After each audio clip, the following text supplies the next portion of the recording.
Се дошиваат последните детали на маските, се дотеруваат костимите и чекорите од кореографиите. По неколку месечна работа, карневалџиите конечно го гледаат производот од вложениот труд.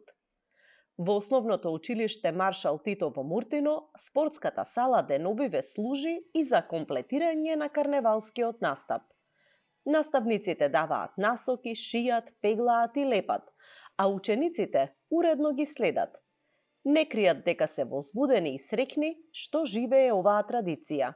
За вакви маски ни е потребно прилично време од идеја до реализација. А за тоа ни треба доста време и ние започнуваме со маската, со изработување на маската, уште со почнувањето на школската година од септември. Меѓутоа, изработката не започнува тогаш. Најпрво започнуваме со идејата за маската.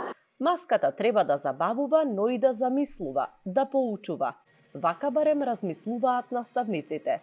За нив секоја активност, па и карневалската, треба да биде едукативна. Овој пат упатуваат на проблемите со климатските промени. Да размислеме сите за временските непогоди што ни се случуваат, да размислеме за тоа зошто баш ние сме сведоци на тие временски прилики и неприлики на кои што не биле нашите родители некогаш сведоци.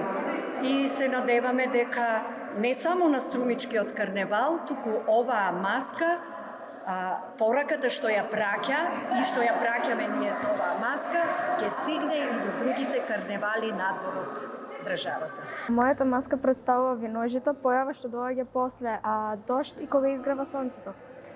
Па пораката на нашата маска е дека сите треба да сме здружени, да сме заедно, да сме блиски.